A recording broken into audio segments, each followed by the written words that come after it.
Bonjour, mesdames et messieurs. Bienvenue à un nouvel épisode du Parlons Affaires podcast. Hubert Côté, votre animateur, avec Audrey dessus, notre co-animatrice préférée.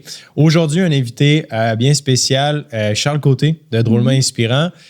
Pour ceux qui me suivent depuis longtemps, il y a 10 ans à peu près, Charles est venu sur l'ancienne version de notre podcast. Puis aujourd'hui, je suis super content de l'avoir parmi nous. Fait que merci, Charles, d'avoir accepté l'invitation.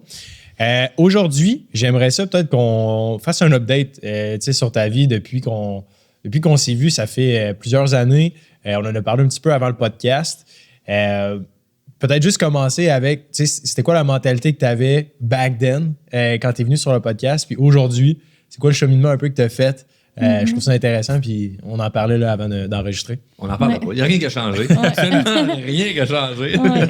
Mais je m'excuse, là, je vous coupe, là, Vas-y. j'aimerais ça aussi que peut-être une phrase ou deux, là, que tu te présentes, t'es qui? C'est vrai. Pourquoi? Parce que je sais que vous connaissez, mais moi, je te connais pas du tout. C'est parfait.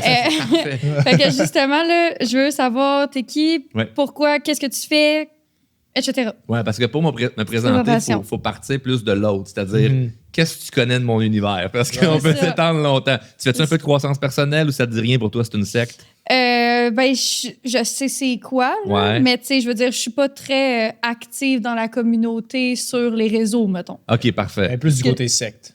Non, mais parce que des fois, mais quand tu te présentes setting, là. et tu dis, je fais du coaching. Ouais. Donc, j'ai une entreprise de coaching, je fais aussi des conférences.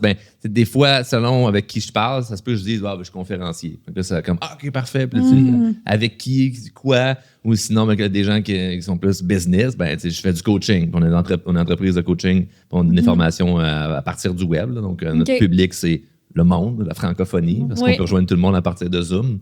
Mais ultimement, j'aime beaucoup me présenter maintenant en utilisant ce que mes enfants disent de moi, c'est papa, son travail, c'est aider les amis. C'est ce que je fais. Ça résume bien quand même. Ça résume parfaitement ce que je fais. J'aide les amis. Ouais. Puis voilà, lorsque tu m'avais reçu, Hubert, c'était-tu ton première version de podcast? Réalistiquement parlant, je pense que ça doit faire au moins 3-4 ans. Oui, exact. J'ai revu des clips cette semaine sur TikTok de comme des souvenirs. Bref, moi, j'avais publié. Exact. Puis là, je réécoutais puis je faisais « Oh! » C'est fou. C'est ça, le 3-4 ans, c'était la première version du podcast, puis on parlait surtout d'investissement. Maintenant, Parlons Affaires, c'est vraiment beaucoup plus broad. On parle de toutes les facettes du monde des affaires. Ouais. C'est pour ça que je suis content de te revoir aussi, parce que c'est ça. Back then, on parlait très argent. Ouais. Puis c'est ça. C'était quoi un peu ta mentalité avant par rapport à l'argent, tu sais? En fait, c'est que ça partait au moment où on s'est connus, c'est que je commençais à en faire beaucoup pour comme ce que j'en étais dans mon parcours. C'était la première fois que je goûtais à c'était quoi avoir de l'argent rapidement puis des montants assez considérables.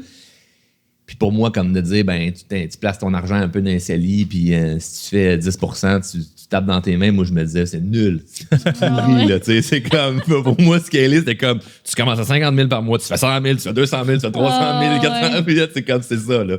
Alors, j'étais beaucoup dans cette énergie-là, qui est correcte, là. C'est parfait, puis je regrette pas du tout. Mais c'est que je voulais vraiment comme motiver les gens à, comme, prends-toi en main, là, parce que j'avais vécu c'était quoi de ne pas avoir de l'argent, puis comme quand tu arrives à, on va dire, new rich, là, que nouvellement tu commences à faire un peu d'argent, mais oui, il y a l'ego qui peut embarquer là-dedans, il y a le fait que tu te trouves bon, mais tu l'es en même temps, parce que tu as réussi à faire ça, part de zéro, puis tu te rends là, c'est cool aussi, mais le delivery, puis comment c'est présenté, c'est que j'étais beaucoup aussi dans du marketing de provocation, qui a été aussi bon. C'est-à-dire de parler d'une façon où ça se peut que ça choque, puis là, ça fait beaucoup plus parler. Quand je me suis calmé, je me suis dit, je suis un peu tanné là, de parler fort puis de crier les oreilles du monde ou de choquer. Puis je vais ramener l'humour un peu plus de l'avant. Ça, c'est bon, mais j'ai vu aussi mes stats descendre. Fait que le marché aussi me prouvait que les gens n'aimaient pas le fait que c'était très comme dans l'ego, mais en même temps, lorsque je suis redevenu un peu plus, on va dire, humain puis humble, vous suivez pas cette version-là non plus. Donc, c'est dur un peu à suivre là-dedans parce que c'est sûr que ça c'est très, très marketing de provoquer. Là. Je trouve vraiment qu'au Québec, la meilleure façon de percer en ligne, c'est vraiment, malheureusement, c'est d'être provoquant. T'sais, on en a vu récemment, il y en a d'autres qui utilisent ça en ce moment, puis ça marche. Je pense qu'au Québec, spécifiquement, peut-être avec la démographique ou la tranche d'âge, c'est les personnes, mettons, plus plus vieilles vont commenter beaucoup puis ils vont être comme choqués par des gens un peu plus jeunes qui provoquent. Là. Ben, ça attire la curiosité aussi. Là, ça reste qu'on est dans un monde de consommation tellement rapide et de surconsommation. Là, fait que, pour que ça attire la curiosité, il faut que ça soit comme provoquant. D'être polarisant. J'ai vu dernièrement sur les réseaux sociaux un coach business qui disait si tu veux percer, mettons, en ligne, en ce moment, prends tout ce que... C'est un gars aux États-Unis. Prends tout ce que tu vois de ton marché puis analyse ce que toi, t'aimes pas de tout ça, puis dis le contraire. Puis là, ça va faire en sorte que les gens fassent... Fait que si, mettons, je dis pas, moi, je veux...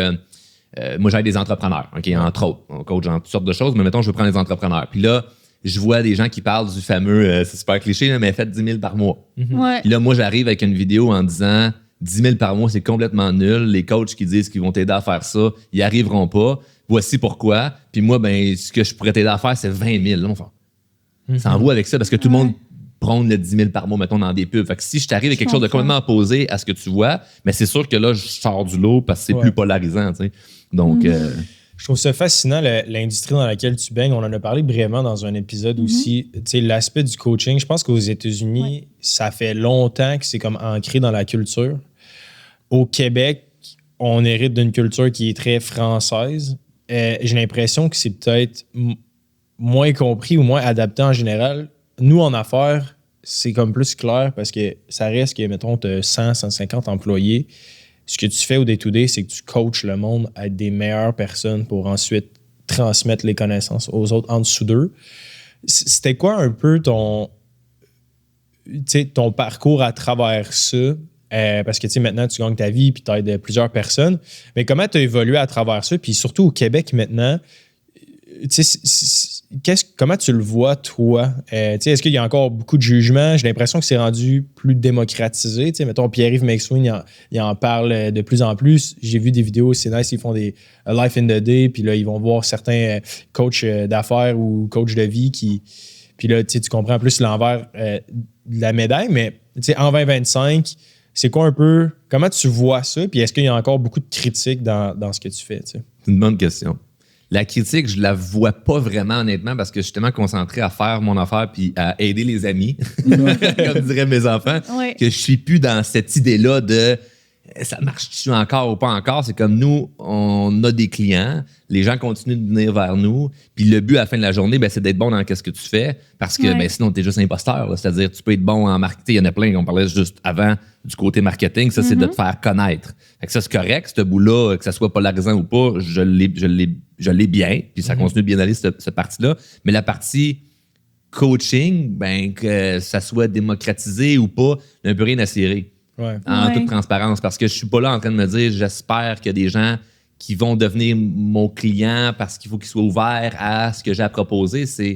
Mais les restaurants, ça ne demande pas est-ce qu'il y a des gens qui ont faim aujourd'hui. Si tu passes devant chez nous puis ça donne que tu as faim à cette heure-là, go, tu vas y aller ou tu y vas pour l'expérience. Mais nous, ultimement, ce qu'on offre, c'est vraiment le fun. Là. Puis moi, je me verrais pas faire autre chose que d'aider des gens parce que d'être payé à aider du monde, ça donne un immense sentiment d'accomplissement à la fin de ta journée. Donc, moi, j'aime vraiment, vraiment ça. Même si là, on a une équipe, on a des coachs aussi qui accompagnent nos clients. Fait que si je ne suis pas toujours sur le terrain, moi, mais ça reste que je reparle. Puis dernièrement, dans une formation avec des clients, je disais, moi, je ne mesure pas le succès de mon entreprise juste avec les commentaires que je reçois à la fin d'une cohorte de formation ou quand les gens, à la fin d'un coaching, écrivent dans les commentaires « Wow, j'ai aimé ça aujourd'hui ». Parce que ça, c'est juste le vibe du moment. Moi, je mesure le succès quand ça fait 6 mois, 1 an, 2 ans que tu as terminé avec nous autres puis que réellement, tu es ressorti de quelque chose qui dure encore dans ta vie. Mais ça prend longtemps avant que ça se crée parce que, faut que tu laisses le temps aller là-dedans. Donc, c'est une stratégie un peu plus long terme, je dirais, puis plus humaine en soi, où ce que j'essaie pas juste de faire des petites victoires rapides aux gens puis qu'ils se sentent mieux, puis ça dure 6 mois, puis après ça, ils retombent à ce que ça va moins bien. Certes, nos clients peuvent toujours avoir des défis après, c'est pas ça règle ta vie au complet, là, parce que t'évolues comme personne, fait que t'as d'autres types de défis. Mais globalement, ça, pourquoi t'es venu nous voir au début, quand tu repars, il faut que ça soit réglé. Non, c'est ça. Puis, tu sais, pour donner du pouce à ce que tu as dit tantôt, là, on en a déjà parlé, mais je pense que, surtout au Québec, là, le mot coaching, là, ça fait tellement peur là, comme mot. Tu sais, on est plus dans le mentorat, enseignement, accompagnement, ça. Puis, ce qui est la même chose, là, Ouais. on s'entend. Là.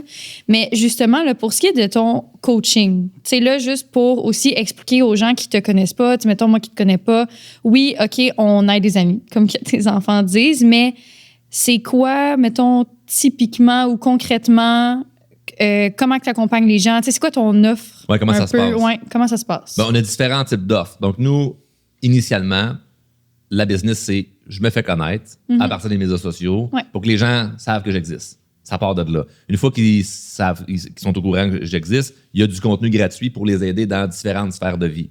Donc, moi, j'ai un podcast où j'ai fait du contenu de croissance personnelle sur plein de sujets. Que ce soit le couple, que ce soit la santé, que ce soit ta confiance en soi, ton estime personnelle, ta communication. Il y a comme plein de sujets qu'on traite et on a aussi une partie pour les entrepreneurs qui est un autre registre complètement différent.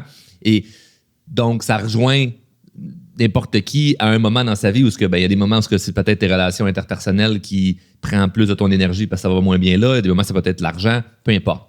Donc, les gens rentrent dans notre univers par notre contenu qui est gratuit. Puis par la suite, on a différents types d'offres selon ce qu'ils vont avoir de besoin. Fait qu'on n'a pas nécessairement, on va dire, un tunnel de vente sur notre site web de va là-dessus, clique sur une formation à 497 qui, by the way, était à 3000 $, 6 mois, puis là, on fait un rabais Black Friday. Là, fait que tu vois ça sur des sites web de hey, va acheter tout de suite, mais retourne dans 6 mois, t'es encore là le rabais. Nous autres, ce qu'on fait, c'est les gens viennent en consultation avec nous, c'est gratuit. On évalue c'est quoi le problème, qu'est-ce qui se passe. Pour voir, on a-tu le bon produit, on a-tu le bon service pour toi, parce que ça peut adonner qu'il y ait des gens qui finalement, on n'a pas ce que ça prend pour pouvoir t'aider. Fait qu'il y a des gens, des fois, qui sont en grande détresse psychologique.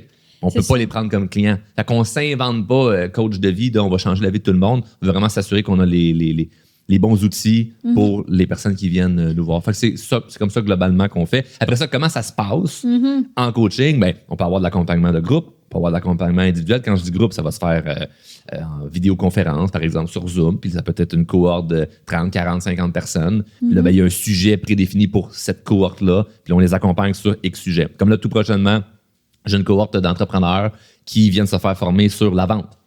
Fait qu'on les accompagne sur leur modèle d'affaires, comment faire plus d'argent avec leur modèle d'affaires, puis comment aimer la vente, parce que souvent, c'est la partie qu'on aime le moins. Moi, j'aime mon produit, j'aime mon service, mais je suis pas à l'aise en me vendre. Mais ultimement, il faut que tu sois capable de te vendre, puis de juste au moins passer à la commande. Après ça, comment tu réussis à passer les objections, la psychologie de la vente, tout ça. Donc, je dis pas c'est ça notre offre, mais ça fait partie d'une des offres qu'on a dans notre communauté. Fait que là, ce que je pourrais dire, je suis chanceux de ce que j'ai travaillé, c'est que j'ai bâti une grosse communauté où je peux arriver avec « Hey, j'ai une offre en ce moment, je vais vous aider avec ça », puis il y a des gens qui répondent à ça. Fait que j'ai pas un modèle très niché de « Moi, ma clientèle, c'est juste ça ouais. ». C'est un modèle d'affaires un peu Tony Robbins. Là. C'est cool. Puis historiquement, tu sais, je veux dire, tu en as vu plein des cas puis des styles de personnes. Toi, personnellement, quel genre de transformation t'aimes le plus voir? T'sais, c'est quoi la personne typique qui vient te voir que tu dis, écoute, je sais que je vais t'amener là, puis ça va être nice. Ouais. C'est quoi le profil type? T'sais? C'est toutes les transformations, puis c'est pour ça que j'ai eu de la difficulté à me nicher. Okay. Parce que moi, la petite madame qui vient me voir parce qu'elle a de la misère à communiquer avec son fils, parce que lui, il est parti sur une dérape, puis là, leur relation va pas bien, si on réussit à bien rétablir la relation par du coaching relationnel qu'on fait, moi, je trouve ça magnifique. Mais il y en a d'autres qui n'en ont rien à battre et ils veulent juste parler de business. Mais mon client que j'aide à tripler son chiffre d'affaires, ça m'allume autant. Tu me suis? Donc, c'est de voir que la personne a changé quelque chose de significatif dans sa vie parce que c'est important pour elle. Fait que ça peut paraître quétaine ou cliché, mais moi, ça me parle vraiment parce que souvent, toutes ces phases-là de vie, j'en ai eu des défis personnels comme j'en ai eu des professionnels. Fait que il n'y a pas un moment où en fait, il n'y a pas une chose plus importante qu'un autre. C'est un moment dans ta vie. Donc, moi, en 2021, je suis tombé malade parce que j'ai eu un problème avec ma gorge. Puis ça m'a suivi pendant 3 ans de temps. Ah ouais? Okay. Parce que on ne savait pas qu'est-ce que j'avais. Donc, à ce moment-là, oui, je voulais grandir mon entreprise, je voulais avoir une relation épanouie, être un papa présent, tout ça. Mais à la fin, juste avant de me guérir, mais ce qui était le plus important pour moi, c'était de guérir. Fait qu'à ce moment-là, pour moi, dans ma vie, c'était ça qui devait être le plus important. C'était ma santé. Fait qu'il y a un certain moment dans ma vie où c'était peut-être pas l'argent était plus important, c'était pas les relations c'est plus important, c'est parce qu'il y a une urgence au niveau de ma santé. Donc, par rapport à mes clients, c'est la même chose. Il y en a qui peuvent venir en formation avec nous ou en coaching parce qu'au début, c'est leur business. Puis 3 ans après, finalement, c'est le couple, ça va moins bien. Ouais. Et 6 mois après, il y a une situation avec leur enfant. Donc, on peut les accompagner dans beaucoup de choses. C'est ça qui est le fun. Puis c'est une personne qui suit... Mettons, moi, je viens vous voir, là. C'est une personne qui me suit constamment ou selon l'évolution de mes enjeux, je vais changer accompagnateur. Ouais, c'était pas un mot. Ouais, non, ça, je te suis. Ouais, c'est ça. Ouais, c'est ça. Oui, en fait, on a présentement une équipe de coachs qui ont chacune d'entre elles des compétences différentes ou similaires, bref, mais un champ d'expertise où on va rediriger le client vers la personne qui a les compétences les plus proches de ce que le client a besoin. OK. Donc, je comprends. Si on a, parce que c'est pas... tout le monde peut aider tout le monde, tu sais. Mais c'est ça, c'est pas tout le monde qui a les mêmes aptitudes. Exact. Là. C'est pour ça que j'ai été m'entourer de gens qui ont des compétences que même moi, j'ai pas. Ouais. Comme ça, on peut aider des gens qui ne se seraient pas fait aider autrement que passer par là. Mais je peux faire partie du parcours aussi, là. Donc, on a des formations que les gens vont avoir du coaching personnalisé avec une coach qui règle exactement l'enjeu qu'ils vivent présentement, que ce soit par exemple en affaires ou en couple ou peu importe. Ouais.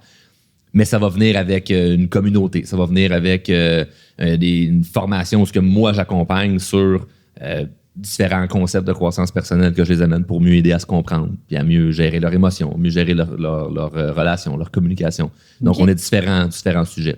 Okay. C'est le fun. Puis moi, j'ai quelque chose qui m'intrigue depuis le début du podcast. Là. Je sais qu'avant, qu'on n'a pas trop parlé business, mais moi, c'est ce que je trouve fascinant, c'est le 0 à 1. Tu sais, dans ton domaine, je pense que tu vis beaucoup de personnes qui ont un problème puis qui finissent par passer à l'action. Souvent, exemple, il y en a que c'est financier ou personnel ou de façon communication. Tu sais. Puis moi, je l'ai vécu naturellement sans trop y penser, mais tu as vu des centaines de personnes avec des problèmes, voire des milliers de personnes. Je me demande, est-ce que tu as découvert un fil conducteur ou un apprentissage juste global de qu'est-ce qui fait en sorte que les gens changent? Il y en a, mettons, que toute leur vie, ils vont dire « Écoute, j'ai un problème d'argent, j'aimerais ça faire plus d'argent. » Ils écoutent des podcasts sur le monde des affaires, ils lisent, mais ils passent jamais à l'action. Ah, c'est une bonne question. Puis toi, dans le fond, t'aides les gens souvent à les pousser un peu over the edge. Ouais. Moi, c'est... Vas-y, tu sais. Mon mantra, c'est de prendre action. Là. C'est ce que je répète toujours. Mais ta question est excellente. Et plus j'avance, plus j'étudie. Parce que moi, j'ai commencé à faire la croissance personnelle à l'âge de 16 ans. C'est ce qui a changé ma vie. Mais plus j'avance et puis je continue d'étudier l'humain à tous les jours. Là. Moi, c'est ce qui me passionne. Et plus j'avance, plus j'en apprends, plus je me rends compte à quel point c'est complexe et c'est compliqué. Ouais. C'est fou. Et si je recule là 7-8 ans, ça aurait été... c'est facile. Tu prends action, puis ça va se régler. Ouais, mais il y a tellement de couches de nuances. Il y a tellement de complexité. Et on est tous uniques, là. On a tous un bagage différent. Fait que je peux pas donner un conseil général qui va fitter à tout le monde. C'est impossible. Et c'est pour cette raison-là qu'on accompagne les gens dans des stratégies beaucoup plus individuelles et uniques. Ouais. Parce que, plus nuancées. Parce que juste de faire comme « Ouais, un programme, moi, ça peut t'aider, là, avec ta confiance. Général, ça l'aide tout le monde. » Non. Non, ça peut pas être général, puis tu t'appliques ça 2-3 méthodes. Ça va marcher 3-4 semaines, là, tu vas prendre 2-3 douches d'eau froide, faire des push-ups en te levant le matin, te dire je m'aime devant le miroir. Ouais, c'est ça. Et je te jure qu'à ta prochaine peine d'amour, ça vaut pas de la merde. Ouais. Donc, ça dépend vraiment de ton parcours. Par contre, au moins pour répondre à ta question, un pattern que je remarque souvent par rapport à la prise d'action, c'est ce que tout le monde sait, c'est la peur. On a peur. Ça. On a besoin de quelqu'un qui vienne nous dire où ça va bien aller. Et moi, là où j'ai une force, c'est d'amener les gens à se comprendre de façon plus simple, OK? Parce que j'utilise pas un vocabulaire, même si j'y connais les termes là, psychologiques là, ou même spirituels, ou tout cet univers-là, là, j'ai tellement tout étudié ça, puis je vais continuer à le faire pour le restant de mes jours, puis je vais continuer de m'améliorer. J'essaie de t'amener ça le plus simple possible pour qu'à la fin de la journée, c'est que tu prends action, puis tu fais « j'ai pris action parce que là, j'ai tout compris ». Qu'au final, c'est la seule option qui reste à la fin. Là. Puis moi, ce que je veux, l'idée dans laquelle je vais amener les gens, c'est de prendre au moins une décision. Fait que si t'es pas pour prendre action là, avec quelque chose qui est important pour toi, décide. Puis décide au pire de pas le faire. Mais prends une décision. L'exemple que je donne souvent en conférence, c'est si ton chum ou ta blonde t'annonce qu'il n'est pas sûr s'il veut rester avec toi. Comment tu prends ça? C'est une tape d'en face. C'est comme qu'il va peut-être me laisser. Mais il faut que je réfléchisse à ça pendant une semaine. OK. Laisse le temps passer. Après une semaine, t'as-tu réfléchi? On est encore ensemble? Qu'est-ce qu'on fait? J'ai encore besoin de penser à ça. 1 mois. 2 mois passent. 3 mois passent. T'endures tout ça? T'endures tout ça pendant 3 mois? Une indécision, là. De quelqu'un t'aime qui n'est pas sûr. Jamais, même en affaires, où ton patron te dirait ça. Je suis pas sûr si je te congédie ou je te donne une promotion. Un ou l'autre. Non, c'est ça. Je te laisse 2 mois de même. Ça va te brûler en dedans. Tu vas dire, je préfère que tu me dises, je te laisse. Ou je te congédie. Ouais. Au moins, comme on tire sur le placeur, on passe à autre chose. Mais le problème, c'est qu'on fait ça avec nous autres. Ben c'est ça, c'est qu'on a tellement peur de la décision de l'autre qu'on prend pas de décision, mais là, t'es mieux dopé de prendre la décision pour toi-même à ce moment-là. Là. La morale, c'est qu'on n'endure pas une indécision chez l'autre. C'est comme, ah ouais, décide. Prends une décision sur qu'est-ce qu'on fait. Si t'as aucun contrôle, là, tu veux que l'autre, il décide, là, c'est comme l'autre, il sait pas s'il va être avec toi ou pas. Là. Fait que toi, t'as aucun contrôle là-dessus. Là. Fait que t'attends. À un moment donné, tu vas dire, ben là, ça suffit, il faut que tu décides. Mais nous, envers nous, une décision de, je lâche ma job ou je continue. Je suis pas bien dans ma relation, est-ce que j'arrête ou je continue? Ça, on peut étirer ça pendant vraiment longtemps. Puis se faire souffrance à partir de là. Donc, moi, de ce que j'aime amener, ma communauté, c'est prends au moins une décision. Parce que la souffrance de l'indécision est pire que de prendre une mauvaise décision. Au final. Parce que ta mauvaise décision, là, puis j'en ai pris des mauvaises décisions là, dans mon parcours, là, mais au moins, ça crée l'histoire. Ça fait qu'il y a une suite, il y a quelque chose qui se passe. Puis le problème, c'est qu'on essaie de contrôler la vie. On se dit, non, mais il faut que je prenne la bonne... Comment tu peux savoir que c'est une bonne décision? Comment tu peux savoir que... Parce que à chaque fois qu'on est où ce qu'on est dans l'instant présent, on pense qu'on est à la bonne place. Là. Mais c'est dans 2-3 ans que tu te rends compte que finalement, où ce que tu étais, t'es rendu mieux où ce que tu es en ce moment. Oh, mais c'est parce que tu l'as marché, ce chemin-là, pour savoir maintenant que c'est mieux où ce que tu es que où ce que tu étais. Mais si tu ne l'avais pas marché, tu n'aurais jamais pu le savoir. Donc, il n'y a rien mieux que l'expérience.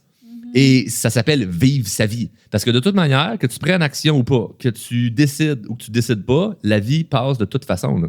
Le temps, il va passer de toute façon. Ça. Et des défis, tu vas en avoir anyway. T'as-tu déjà eu des défis dans ta vie? Oui. T'en as-tu déjà eu dans ta vie? Oui. À Régis, t'as déjà eu des défis dans ta vie? T'en as même en ce moment, pendant que je parle, le micro il est trop proche de moi, ça fait du bruit dans tes oreilles. On a tous des défis anyway. Fait que tu fais, on pense que nos défis sont pires que ceux des autres. Puis moi, je veux dire, je m'en viens en char ici, là. Puis je suis convaincu que quand je pense à mes défis, c'est pire que ce que vous vivez vous autres en ce moment. Je suis qui, moi, pour penser que c'est pire que vous autres? Mais si tu me comptes tes défis, je vais faire, ouais, c'est bon, mais moi, ce que je vis, par exemple, ça, c'est pire. Pourquoi? Parce que je suis dedans. C'est ma marde à moi. J'ai les 2 pieds dedans. Fait que j'ai de la misère à avoir de l'empathie pour ce que toi t'expérimentes. Je te mets ça comme caricaturé. Donc, l'idée de ça, c'est si t'es pour vivre des défis de toute façon, puis que tu prennes des décisions ou pas, là, tu vas vivre des défis. Puis, pire sont tes défis quand tu es dans les décisions parce que tu essaies l'élastique. Puis si tu fais de l'évitement, puis t'évites, puis t'attends que les choses s'arrêtent par soi-même, à un moment donné, l'élastique va péter, puis ça va te sauter dans la face, ça sera pas agréable. T'es tout mieux de décider maintenant. Puis souvent, c'est qu'on sait déjà qu'est-ce qu'on devrait faire. Notre intuition est tellement forte. Là, tu le sais, j'en parle depuis toujours. On a une intuition qui est forte, puis on s'écoute pas, puis on essaie de se convaincre avec des choses rationnelles. C'est correct de faire un due diligence en business. Je pense pas que tu conseilles à tes clients de faire un offre d'achat tout de suite sur une business parce que c'est une émotion. Okay? Un due diligence à faire. Ça. Mais l'émotion de « wow, j'ai le goût de l'étudier, cette business-là, peut-être pour l'acheter », puis finalement, je vais même pas faire le due diligence parce que j'ai peur. Et là, l'erreur. Ouais. Si tu t'es même pas rendu là, mais si tu fais ton due diligence, tu te rends là, puis tu étudies, puis tu te rends compte que c'est peut-être pas la bonne chose à acheter, parfait, je peux passer à autre chose. C'est pas un échec. Tu n'as pas perdu ton temps, tu as appris. Donc, je dirais que c'est d'amener les gens à prendre action, puis souvent, on sait déjà ce qu'on doit faire, c'est qu'on le fait pas. Fait que si tu veux changer ta vie là, pars pas avec qu'est-ce que je sais pas, que je devrais faire, puis que tu pourrais commencer. Ouais. Pars pas de là, pars avec ce que tu sais déjà. Qu'est-ce qu'en ce moment tu fais, puis tu sais que c'est pas à ton avantage, ou qu'est-ce que tu fais pas, puis tu sais que c'est pas à ton avantage, puis commence juste par là. Puis juste ça, là, ça fait un énorme changement dans ta vie. Fait qu'on va s'étourdir avec 150 concepts, puis des nouveautés, puis là, en plus, avec les médias sociaux qui nous bombardent de conseils pré-réchauffés au micro-ondes parce qu'il faut faire des vues, tu sais. Ben là, c'est les 3 conseils pour ça, les 2 trucs pour blablabla, 4 méthodes pour ci, change ta vie avec ça. Puis là, on fait, ouais, le nouveau truc qui est sorti, le nouveau livre avec un concept tout nouveau. Ça fait 4000 ans là, que les philosophes nous disent comment vivre notre vie. Là. Rien inventé, moi, là. Non. C'est juste que je prends ce que ces gars-là ont dit, puis là, 4000 ans, là, puis je le mets dans mes mots aujourd'hui, puis s'il y a des gens qui résonnent avec ça, tant mieux, ça change leur vie. Mais je sais pas ça s'infuse, j'ai pas l'idée de dire que moi, j'ai inventé une méthode. Moi, il y a quelque chose que j'ai créé qui fait que ça révolutionne tout. Ben non, ça, c'est de la foutaise, ça. Donc, on sait déjà qu'est-ce qu'on a à faire, mais on le fait pas. Moi, c'est souvent ça que je remarque. Ben justement, tu sais, mettons, là, tu apportes un point que je trouve super intéressant, là, tu sais, le côté émotif et tout ça, et de comprendre l'émotion derrière l'action. Mais comme, tu sais, justement, ça fait plusieurs fois qu'on en jase, puis dans le côté affaires, il y a beaucoup le contraire qu'il faut qu'on fasse, tu sais, d'amener un peu le rationnel avant, parce qu'on s'entend, acheter une entreprise, c'est quelque chose qui est très émotif, autant pour le vendeur que pour l'acquéreur. Ouais. Puis des fois, justement, malgré l'émotion, il faut comme se retirer un peu, là. Absolument. Fait que comment... Parce que là, ça va quand même à... C'est comme 2 accompagnements à sens inverse, de ce que je peux comprendre. Tu sais, comprendre l'émotion, puis des fois, mettre un peu l'émotion de côté, là, dans certaines situations. Fait que comment que vous vivez ça? Comment que vous accompagnez les gens dans ces genres de situations-là? Ben, c'est simple, c'est que c'est de l'expérience de vie sur le terrain. Moi, j'ai fait des erreurs en affaires là, qui m'ont coûté plus d'1 million de dollars. OK? Je peux te dire que je ne ferai pas ces erreurs-là. Je comprends. Puis je préfère avoir fait... J'ai fait des erreurs à 10 000, j'ai fait des erreurs à 100 000, j'ai fait des erreurs à 1 million. OK? Puis pas hypothétique, là. Cash. Ouais. Fait que quand tu apprends que, j'ai potentiellement perdu ça, OK? Ou ça, je l'ai vraiment perdu parce que j'ai agi de telle façon, j'ai pas bien étudié ça, j'ai fait confiance, j'aurais peut-être dû mieux étudier ma patente. Puis tu comprends les erreurs que tu as faites au passage, là, tu ne le feras pas 2 fois. Fait que souvent, c'est qu'on va voir en affaires, on isole ça dans un contexte affaires, tu vois l'argent perdu. Ouais, mais cet argent-là, c'est comme, elle va être pas mal plus payante en expérience terrain parce que l'opportunité, on va dire, à 10 millions, je ne ferai pas cette erreur-là sur une opportunité à 10 millions. J'ai fait l'erreur sur une opportunité à 1 million, mais je ne la ferai pas sur une à 10. Là, maintenant, le problème, c'est si tu as le syndrome de l'imposteur de « mais moi, je ne me vois pas être capable de faire une opportunité à 10 millions ou à 20 ou à 30 ou à 40. » Mais le chiffre que tu veux, les chiffres, on s'en fout. C'est juste un 0 de plus à la fin dans le tableau Excel. Mais c'est la même mécanique en affaires. Là. Donc, l'idée, c'est que si tu as, on va dire, des grands rêves, des grands objectifs, puis tu fais des erreurs au passage, c'est de l'expérience. Donc, par rapport à l'intuition, moi, je me fie beaucoup à mon intuition. Mais il y a des moments où je me suis fié à mon intuition, mais que j'ai tourné les coins ronds, j'ai pas bien fait mon due diligence, par exemple, puis là, ça m'a coûté cher. Mais aujourd'hui, je ne ferai pas ces erreurs-là. Parce que plus que tu t'es, on dit, pété à la gueule fort, là, tu te rappelles de la chute, puis tu vas pas te remettre les 2 pieds dedans. Là, parce qu'il y a un souvenir, il y a un trauma, il y a une mémoire de « Hey, ça a fait mal ». Donc, c'est sûr que d'avoir l'excuse de « je vais plus jamais faire ça, je vais plus jamais me lancer en business, je n'ai plus jamais confiance à personne », on pourrait tomber dans ce discours-là. Mais lorsque tu as le bagage de croissance personnelle qui vient avec, puis tu te dis « bon, je vais pardonner aux autres, je vais me pardonner à moi », ça c'est le plus important, tu peux vivre mal avec ça pendant un certain temps, à un moment donné, tu passes à autre chose, puis tu te dis « bon, la vie continue, puis en ce moment, je perds les opportunités à me concentrer sur quelque chose que je ne contrôle pas, des erreurs que j'ai faites, puis qu'est-ce que je pourrais créer avec ça? » Parce que tu regardes, moi, je suis un grand fan de documentaires. Tu regardes n'importe quel documentaire de célébrités, d'entrepreneurs à succès, c'est tout le temps la même affaire. Là. Puis c'est con, je réécoute ça et c'est toujours la même cassette. Ils sont partis de rien. Ils ont eu un moment où ils ont accompli plein d'affaires. L'ego, elle a monté un peu. Ils se sont plantés, ils ont fait des erreurs, ils ont vécu de l'adversité, patati patata. Puis là, aujourd'hui, waouh, on dit qu'ils sont successful, puis ils continuent encore à vivre de l'adversité. Fait que c'est comme, ça l'échappe à personne. Fait que moi, mon histoire de, puis là, je l'ai fait très bref, là, mais mon histoire de, hey, j'ai fait telle erreur, puis ça m'a coûté très cher, c'est comme, ces gens-là écouteraient ça, ils feraient, ben oui, mais join the club, là, qu'est-ce que tu veux faire? Fait que ça fait partie de la vie. Mais quand tu es sur le frein, puis tu fais, je veux être sûr de ne pas faire d'erreur, je considère que c'est ça, la plus grande erreur. Je comprends. Moi, je trouve ça... C'est l'expérience terrain. Vraiment. Fait que oui, après ça, t'es rationnel. Moi, mes erreurs font en sorte que... il y a plein d'affaires que je suis beaucoup plus rationnel. Là. Ouais. Fait que l'intuition, c'est je vais de l'avant vers l'idée, mais avant de signer une offre d'achat ou de faire le virement, ça se peut qu'il y ait une couple d'affaires que tu fais avant. Non, c'est ça. Absolument. C'est fou parce que ça me rejoignait beaucoup quand tu parlais de l'inaction. Il y a des gens comme très proches de moi qui ont cette paralysie, ce problème-là vraiment de comme... De prendre une décision, ça les tue, puis ils sont incapables. Puis t'en parlais, puis j'espère qu'ils vont écouter le podcast, ça va les aider, mais tu sais, outre ça, parce que tu sais, même moi personnellement, ou n'importe qui, tout le monde veut devenir meilleur, tu sais, que ce soit des habitudes de vie, l'entraînement. Tu sais, moi, je vis encore avec des struggles de OK, j'aimerais être plus assidu sur telle affaire ou plus discipliné par rapport à mon calendar, mon horaire ou whatever.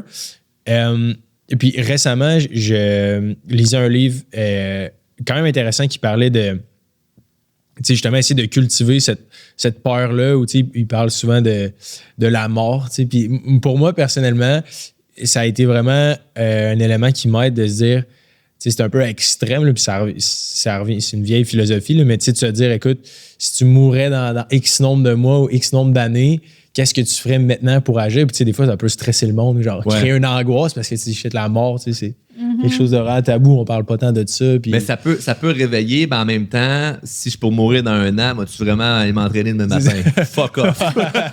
J'ai pas besoin d'avoir un plus gros chest.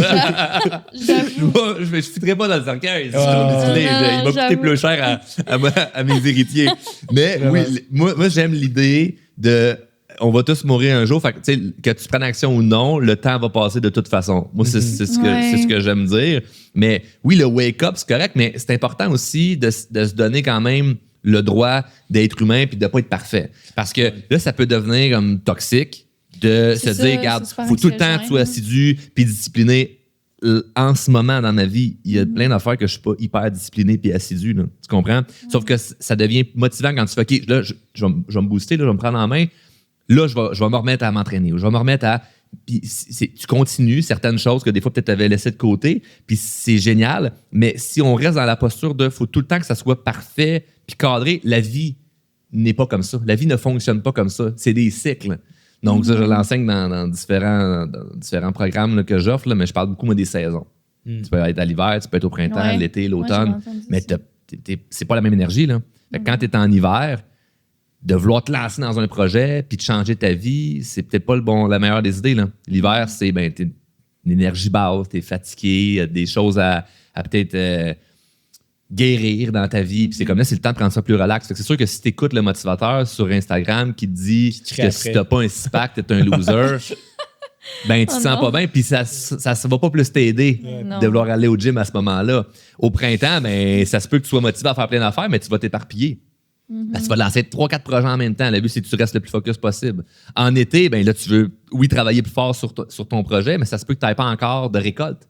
Fait que tu es capable de maintenir l'été sans avoir eu une preuve que ça fonctionne. Tu vas récolter où? Tu vas récolter à l'automne. Mais à défaut d'avoir un bon printemps, un bon été. Bref, là, je le résume en 30 secondes. Mais ça, avec mes clients, on le voit beaucoup parce que si tu es en ce moment à l'hiver, je peux pas avoir la même discussion avec toi que quelqu'un qui vit la même situation, mais en été. Ouais. Parce que vous n'êtes pas dans la même phase de vie. Donc, lorsqu'on voit notre vie avec des cycles, puis que c'est normal qu'il y a des parties de nous dans lesquelles on va devoir faire des deuils, des versions de nous qu'il va falloir faire des deuils, des versions de d'autres personnes qu'il faut faire des deuils, ça change complètement la perspective, parce qu'on n'est pas en train de voir notre vie comme étant un chemin droit qu'il faut jamais qu'il dévie. Puis quand il arrive un défi, c'est comme malgré nous. Puis on expérimente ça. C'est juste normal que dans une année, tu vives des hauts, des bas, qu'il y a des choses qui sont le fun. T'as-tu vécu des défis cette année? Oui. T'as-tu vécu des défis cette année? Moi aussi. T'en avais-tu vécu l'année passée? Ouais. L'année passée aussi? Ouais. On est pareil. On vit des défis tout le temps. Mais 2026, on n'aura pas de défis. Non, on fait notre liste de qu'est-ce qu'on veut, là, la liste de wish, là, puis on espère. Mais on va avoir des défis quand même en 2026 et en 2027. Anyway. Donc, quand tu vois ça, c'est plus léger. Puis quand tu comprends ces cycles-là de « je suis où en ce moment? » là. Donc, moi, il y a eu des périodes où j'ai négligé plein d'affaires dans ma vie de façon intentionnelle parce que je me disais, là, je suis vraiment fatigué. Là, je me sens en hiver en ce moment. Ça m'est arrivé printemps dernier où j'allais dans une retraite de méditation. Je dis là, moi, j'arrête mon podcast pendant un bon moment. Je ferme un peu mes médias sociaux. J'arrête une couple d'affaires professionnellement parlant. Parce que là, je le sens là, que je suis en hiver en ce moment. Là. Fait que là, ça me prend une dépression. Là. C'est pas négatif, la dépression. Là. C'est comme tu décompresses. Là. J'ai eu trop de pression. Là, faut que ça tempère, là, tout ça. Mais ça vient avec l'autre côté. Là. Ça vient avec plein d'autres défis. Là. Mais si tu acceptes ça, après ça, il y a une immense croissance qui peut se faire. Le problème, c'est d'espérer tout le temps une croissance. Puis nos entreprises aussi sont comme ça. Là. C'est pas les entreprises qui sont saisonnières. Tu connais ça? Où il y a un moment où on est en printemps, été, automne, c'est le momentum. Puis l'hiver, c'est quoi? C'est jachère, il n'y a rien qui se passe. Présentement, on calcule mieux notre pied carré. Puis qu'est-ce qu'on fait avec ça? Oui. Mais non, absolument. Puis, tu sais, ça résonne tellement avec autant le personnel que le professionnel parce que, tu sais, puis ça, c'est des choses qu'on a déjà parlé, mais comme, mettons, personnellement, là, dans ma vie, au personnel, tu sais, les gros défis que j'ai vécus, ça a toujours été suivi d'une. Tu sais, ça m'a amené ailleurs dans ma vie, là. Ça n'a aucun rapport, là. Puis autant que ces défis-là, je les ai vécus, puis c'était tellement pas le fun, puis j'étais tellement, donc, tu sais, comme pas chanceuse de vivre des affaires de même, mais je serais je serais tellement pas où ce que je suis en ce moment si j'avais 100%. pas vécu ces affaires-là. Fait que, tu sais, c'est la même chose en affaires aussi. Là. C'est qu'on veut vivre la Vraiment, là. croissance sans expérimenter la résistance. Ben, c'est ça. Mais c'est parce que ça vient avec, là. Ouais. Donc, c'est ça dans n'importe quoi. Tu fais juste observer la nature. C'est fait ainsi, là. C'est comme si ça paraît quétaine, là, mais tu plantes une graine pour faire pousser une fleur. Bon, ben, il va y avoir une période où t'arroses, puis tu vois rien, là. Mais c'est les racines qui se forment. Mais si t'es tout le temps en train de déterrer les racines, parce que là, tu n'es pas sûr, là, si c'est en train de pousser, ben, tu scrapes ton processus. Là. Fait que c'est une espèce de confiance envers la vie qu'au début, ben, oui, il va y avoir des efforts à mettre, puis on voit aucun résultat. Comme ça peut être les 2 premières années en affaires, les 3 premières. Non, toi, c'est vrai, t'achètes des compagnies qui ont déjà du cash. Toi, t'as compris. On skip T'as cette compris partie-là. cette partie-là, hein? Il y a déjà des racines. là. Regarde la passe sa palette que t'as On fait. rempote, là. Exactement. Toi, la fleur a déjà poussé. Toi, tu le mets dans un pot plus gros pour l'expansion. C'est ça, exactement. Mais oui, en fait, c'est que si on apprécie, parce que honnêtement, c'est pas de dire yeah, je vis des résistances, c'est malade, je suis tellement content. C'est pas ça. Mais c'est de se dire wow, si je vis une résistance en ce moment, j'ai quelque chose à apprendre. Puis si c'est un pattern, là, ça se répète. Là. Ça. C'est tout le temps le même genre de relation que j'ai. Tout le temps le même genre d'échec que j'ai. Tout le temps à la même saison que je me sens que là, je perds pied là, dans telle sphère de ma vie. Ben, ça peut être le fun de mieux se comprendre, de la connaissance de soi en se disant hey, c'est quoi, moi j'ai une faiblesse dans telle affaire. Puis c'est quoi, c'est correct. Et comme moi, on vient de recevoir là, le premier bulletin scolaire là, de mon grand là, qui est rentré à l'école. Là. Et ben, il y a des choses dans lesquelles il est bon. Il y a des choses dans lesquelles il est moins bon. Puis on lit ça, puis on fait, ben oui, c'est un humain. Il peut pas être 10 sur 10 dans tout. Là. Non. Ça se peut pas. Fait que c'est de même quand on est jeune, c'est comme ça quand on est adulte. Sauf que moi, ce que j'aime de la croissance personnelle, ce n'est pas juste le point de devenir meilleur. Oui, c'est ce qu'on souhaite, comme tu disais tantôt, mais c'est de comprendre c'est où peut-être que j'ai des lacunes, puis m'accorder un petit break là-dessus, puis de me dire, ben, y a quelque chose que je peux faire pour m'optimiser? La réponse est tout le temps oui, mais de pas être surpris s'il y a des moments que c'est plus difficile, puis d'accepter ces moments difficiles-là. Puis moi, j'aime beaucoup la philosophie de le meilleur est à venir. Fait que comment je vivrais si le meilleur était pour arriver? Ça change la perspective dans tout dans notre vie. Là. Fait que si je vis quelque chose qui n'est pas évident en ce moment, puis je me dis, bon, c'est quoi la décision que je dois prendre? Comment je prends ma décision? Est-ce que je prends ma décision basée sur le pire s'en vient ou le meilleur s'en vient? Qu'est-ce qui m'avantagerait le plus? Mais si je me dis le meilleur est à venir, qu'est-ce que je ferais si le meilleur est à venir? Ben, je prendrais tel type de décision. Puis là, ben, si tu fais ça dans chaque décision, tu te mets dans cette posture-là. C'est comme, tu te manifestes déjà que quelque chose de bien s'en vient. Tu dis que ça va arriver à coup sûr? Pas nécessairement. Ça te donne-tu un avantage? La réponse, c'est oui. Fait que, tu sais, l'espèce de psychopop de dire, ben oui, mais la pensée positive, ça sert à rien. Je comprends que dans certains contextes, que tu penses positivement ou négativement, ça ne change pas grand-chose. Mais d'un point de vue macro dans ta vie, pas micro, là, d'un point de vue macro dans ta vie, si tu penses plus positivement, ça te donne-tu un avantage? Ben là, c'est sûr que oui. Là.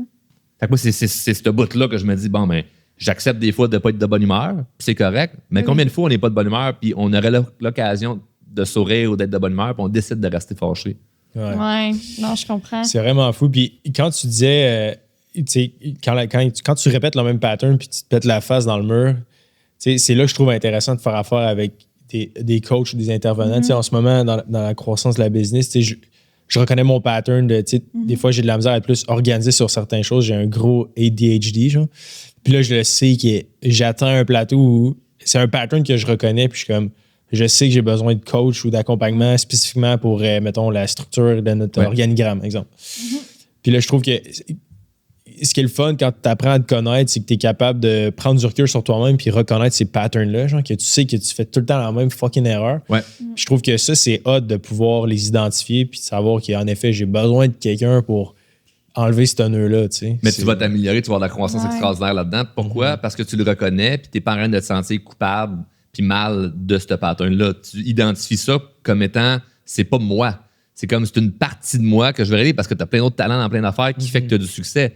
Mais l'idée, c'est si on se dit, oh, mais moi, je suis pas bon là-dedans, puis ça, je suis pas capable, puis là, qu'on s'apitoie sur notre sort, ben là, il n'y a pas de croissance qui se crée. Mais quand tu fais, OK, ouais, j'ai ce pattern-là, mais qu'on le voit comme étant comme, c'est pas moi, c'est autre chose que je dois régler, c'est comme c'est une tâche, Ben, c'est Comme le premier step. la relation est différente avec ça. Ouais. C'est pas comme moi, je suis comme ça, puis j'ai de la misère avec telle patente dans ma vie. Tu sais. Ouais. Donc, c'est une perspective différente à avoir parce qu'encore une fois, il n'y a personne qui est parfait, puis c'est correct. Là. Vraiment. Ouais, mais je trouve ça Vas-y. super intéressant ce que tu dis parce que justement, tu sais, on apporte beaucoup ça à le monde des affaires, puis là, les entrepreneurs, puis là, ceux qui, tu sais, nous, parce qu'on est beaucoup aussi dans ceux qui veulent acquérir. Là. Ouais. Mais c'est vrai que, tu sais, mettons, là, tu dis que toi, mettons, ta difficulté, c'est l'organisation, puis on en avait parlé aussi dans un autre podcast, mais, tu sais, mettons, moi, le plateau que j'ai atteint, c'est j'ai de la misère à déléguer, genre beaucoup.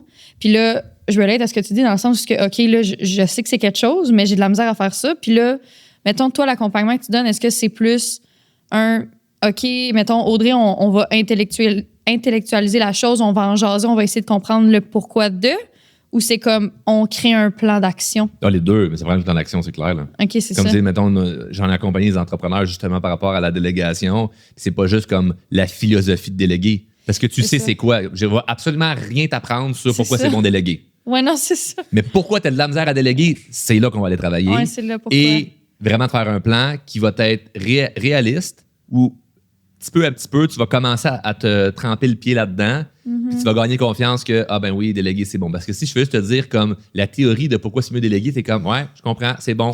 J'arrive pas à l'appliquer. J'arrive pas à l'appliquer. Tu le sais, fait que c'est Ouais. là, un bon coach Ouais. va t'amener un pas à la fois à marcher ce chemin-là, puis de réellement l'intégrer, puis avec un Ouais. suivi pour être sûr que comment ça se passe. Parce que juste de déléguer en garochant un dossier, t'es pas Ben, mieux. c'est Là. ça. C'est pas- tu sais, quelqu'un qui a peur de déléguer, pour moi, c'est pas ça, c'est une grande lacune. Parce que la personne qui délègue en regardant rien, ben, tu vas créer d'autres problèmes. C'est Parce ça. que ça prend, il y a une façon de pouvoir le faire. Fait que c'est tout ça mis ensemble. Mais ça te prend quelqu'un qui a marché ce terrain-là. Parce que quelqu'un, un coach d'affaires, mais qui n'a jamais eu d'employé, comment enseigner la délégation si tu n'as jamais eu d'employé, c'est vraiment difficile. Ouais. Puis une entreprise que, je sais pas moi, 500 employés, puis que là, il y a comme un VP, il y a une grande hiérarchie, ben déléguer à quelqu'un qui va avoir des gens sous sa charge, c'est totalement différent que de déléguer à une personne qui exécute simplement ce que tu dis. Donc, il y a différents niveaux, là. En business, coach d'affaires, c'est très, très large, là, parce que tu peux coacher des PME qui n'ont pas d'employés, puis que c'est des solopreneurs. C'est pas la même game qu'une entreprise qui a 500 employés. Là. C'est complètement différent. Moi, j'en ai des clients qui sont des consultants pour les entreprises qui ont 1000 employés, là. Des usines, là, puis des affaires. Là. Fait que eux autres, la façon... Puis moi, je trouve ça fun parce que je les accompagne à accompagner ces business-là, mais c'est pas du tout la même discussion que quelqu'un qui fait du marketing de réseau. Là. Non, Tu c'est comprends? ça. Puis c'est pas du tout réducteur envers une industrie ou une autre. C'est juste, c'est pas la même réalité. Ouais. Mais dans ce que tu partages au niveau de la délégation, ben oui, il faut comprendre qu'est-ce qui te fait peur là-dedans, C'est mais ça. pas juste l'identifier pour que tu fasses comme je me comprends mieux là-dessus. Ben, c'est Tu comprends? ça. Faut que tu régler le comprennes, problème, ça ouais. c'est une chose. Pour après ça, qu'on puisse adapter le plan basé sur toi, tu es qui comme personne et comme entrepreneur. Parce que si, par exemple, je t'amène des stratégies sur déléguer avec la posture de quelqu'un qui a hyper confiance dans la délégation, ça ne fitera pas avec toi. Parce que tu le fileras pas. Parce que tu vas faire comment? Non, je suis pas à l'aise avec ça. Fait que ça te prend un plan qui est adapté plus à toi personnellement pour que tu te sentes confiante dans ce processus-là. Fait que c'est pour ça, tantôt, qu'on disait que c'est différent pour tout le monde. Fait que si tu écoutes un podcast de quelqu'un qui fait on vous enseigne la délégation, c'est quelqu'un Ça de. se peut que ça résonne pas. Ça va zéro résonner. Parce que tu vas dire, non, mais moi, c'est pas pareil parce que moi, j'ai vécu ça, puis il est arrivé à l'affaire, puis on m'a Ouais. trahi, puis là, ben, t'as peut-être une blessure à cause de la trahison que t'as vécue, ou Wow. peu importe. C'est fou. Voilà. Il nous faut C'est des pour- coachs. Fait que c'est pour ça que l'humain est important. Hubert, il nous faut des coachs. Nous autres, la grande majorité de nos clients entrepreneurs qu'on a eu, entre autres, ben, ils arrivent pour travailler sur leur business. Puis au final, on travaille beaucoup sur l'humain. Puis c'est là qu'il y a la grande croissance. Mais ça prend une stratégie d'affaires quand même. C'est vraiment. Vendu. Ouais. Parce qu'il y a tellement de. Tu sais, souvent, la business va être la représentation de la personne qui l'a fondée souvent. Puis Ouais. si tu as des lacunes personnelles, ça va se transmettre dans le business. Genre. En tout cas, souvent, Ouais. j'ai beaucoup d'amis entrepreneurs, puis c'est souvent ça. Tu sais, c'est quand Ouais. même fascinant. Mais j'aime beaucoup la nuance que tu apportes. Tu sais. J'ai l'impression que tu as vraiment évolué depuis qu'on s'est parlé. Tu sais, toute cette nuance-là, l'aspect de saisonnalité, je pense qu'avant, c'était peut-être moins. Non, mais là, on n'a aucun clip TikTok. C'est ça. C'est ça qui est plate. Mais c'est ça. Fait que moi, je parlais avant en hook. Ouais. J'avais les mêmes nuances avec mes clients, mais pour le marketing, je parlais en hook. C'est vraiment bon. Puis, mais merci de pour ça, c'est gentil. toi, Charles, tu te vois où, tu sais, prochainement? Cette question-là, je l'aime pas. Cette question-là. En arrière, ça rit, là. J'ai pas le choix de finir là-dessus quand même. C'est fini? Ouais. Ben, hey, j'ai regardé 44 minutes, 44 secondes. Ça, c'est une belle synchronicité. En fait, c'est que... Mettons cette année, y a-tu des plans ou des choses que tu aimerais faire cette année? Ben, c'est sûr que c'est toujours d'être un papa présent. Parce que, bon, j'ai des enfants, puis pour moi, c'est cliché, mais j'ai trop de gens autour de moi qui sont des entrepreneurs, qui ont eu du succès, puis qui n'ont pas passé assez de temps avec leur enfant, puis qui vont répéter la même cassette de profites-en parce qu'ils sont pas jeunes longtemps, patati patata. Puis quand les enfants sont jeunes, ben généralement, toi aussi, tu es jeune. Fait que tu es dans la fleur de l'âge de faut que tu travailles, faut que tu fasses des trucs. Puis là, c'est comme le timing de vie est weird d'avoir des enfants jeunes, puis eux sont jeunes, toi, tu es jeune. Fait que toi, il faut que tu travailles parce que là, tu as des obligations, tu as la maison, tu as ci, tu as ça. Et j'ai une gratitude immense d'avoir bâti un modèle d'affaires où je suis pas tant obligé de travailler à tous les jours. Donc, si je le fais, c'est parce que je veux de la croissance, mais j'ai pas nécessairement comme besoin là, de travailler à tous les jours pour dire ça va payer l'hypothèque de ce mois-ci. T'sais. Fait que ça, c'est un grand soulagement, mais que je l'ai suivi en maudit. Là. Fait que on l'a gagné. Mais je veux continuer dans cette lancée-là de être encore en croissance, en même temps d'être un père de famille très présent. Puis honnêtement, c'est pas évident. C'est vraiment pas évident parce que là, en plus, je travaille de chez nous et ben, je veux être avec mes enfants, mais en même temps, la business a tout le temps quelque chose de le fun à faire. Fait que de jongler avec les deux, ça reste que c'est un beau challenge. Mais j'ai toujours eu des idées de grandeur, puis je veux encore vivre une vie à la hauteur de mes ambitions. Là, tout simplement, cet été, on est allé en vacances en Europe avec mes enfants puis ma mère. J'ai amené ma mère avec nous. Puis moi, un de mes rêves, c'était d'aller à Monaco. Depuis tout jeune, j'avais vu des documentaires. J'en ai peut-être même parlé dans le podcast qu'on avait fait ensemble. Que moi, Monaco, c'était l'endroit qui m'avait allumé sur me lancer en affaires, puis, très cliché, devenir riche. Parce que ça, c'est des riches à Monaco, là. C'est comme... Êtes-vous déjà allé? Jamais? Non, jamais. C'est vraiment incroyable. Okay, ben, c'est un vibe, là. Ça dépend qui on est. Il y en a qui préfèrent aller en montagne, tout ça. Moi, j'aime tous les types de voyages, mais... Et là, j'allais là avec mes enfants, qui, eux autres, ben, c'était comme... bien le fun d'être à côté des Lamborghini, des Rolls-Royce, puis des beaux gros hôtels, puis des yachts. Mais je trouvais ça génial de vivre ça avec eux.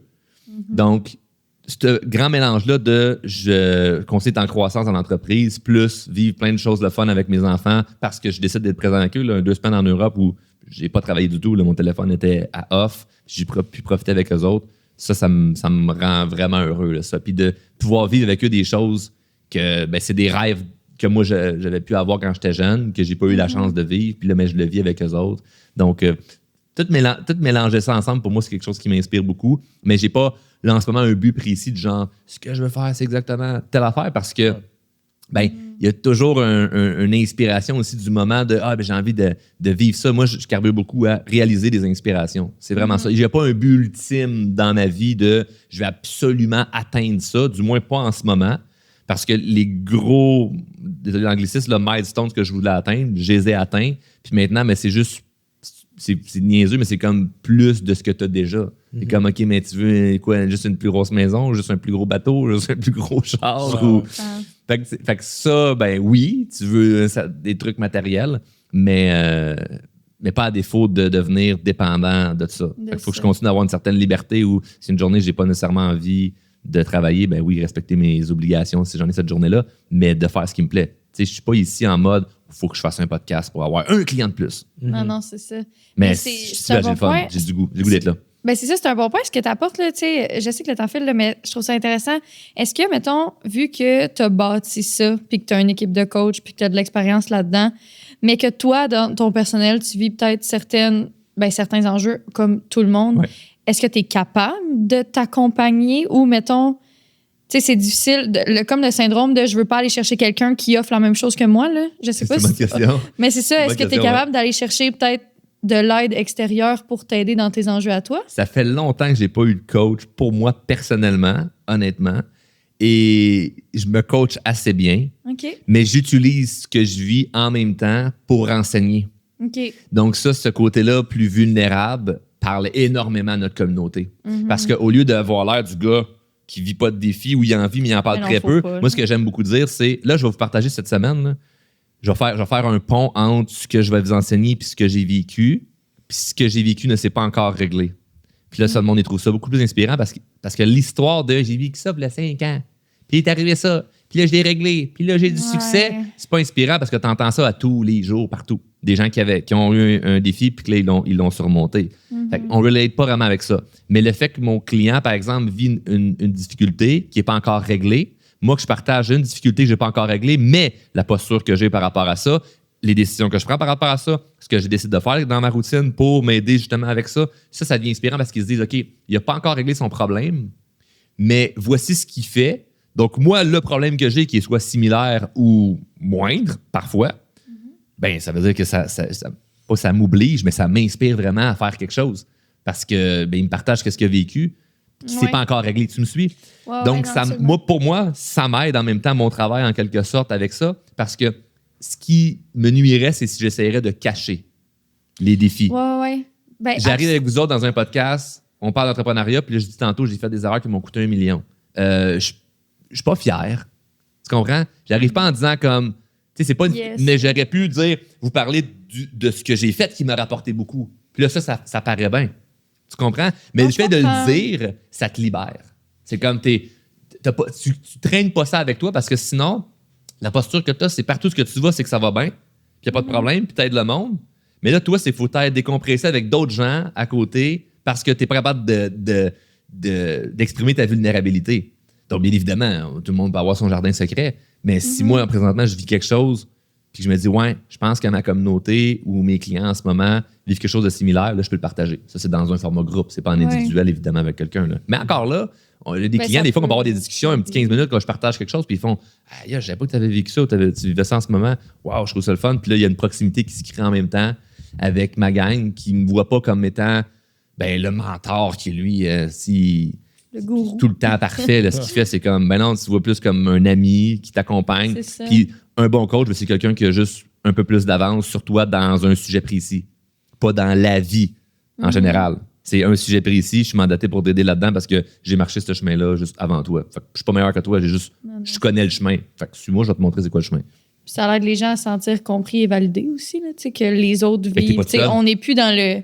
On en avait parlé un peu pour le marketing la dernière fois, là, mais on n'est plus dans le niché et le bien paraître et le nanana. Les gens veulent relate, ils veulent, c'est ça, créer des connexions et tout ça. Là. C'est pour ça qu'entre autres, on se rassemble puis on chiale entre nous autres. Aussi, on en parlait tantôt, là, où j'ai plein d'amis qui sont des entrepreneurs à succès ou même des célébrités qui, quand je suis avec eux, on parle pas de notre travail, on parle de juste la vie de tous les jours, un peu de small talk, puis même des fois, on chiale parce que ça nous fait du bien, parce qu'on se comprend. Hey, c'est pas ce que j'ai vécu l'autre jour. Ah ouais, moi, avec, j'ai vécu ça dans telle affaire de ma business. Puis là, ça fait juste du bien, tu sais. C'est correct aussi. Fait que quand tu sais que quelqu'un expérimente quelque chose de similaire, là, évidemment, il y a un lien qui se crée. Puis c'est plus fun. Puis ça ne règle pas le problème, mais tu te sens moins seul dans ton problème. Ben oui, non, absolument. Merci infiniment, Charles, d'avoir été avec nous. Pour celles et ceux qui veulent en savoir plus sur toi, ils ont juste à taper Charles Côté sur Google. Drôlement inspirant, Charles Côté, n'importe où. Ils vont tomber à quelque part sur ce que je fais. Puis ils peuvent nous écrire n'importe où. On répond à tout le monde. Absolument. Merci tout le monde. Merci d'avoir été parmi nous. Si jamais vous avez des questions, n'hésitez pas à les écrire en commentaire sur YouTube ou sur notre page Instagram. Puis on se dit à la semaine prochaine. Bye!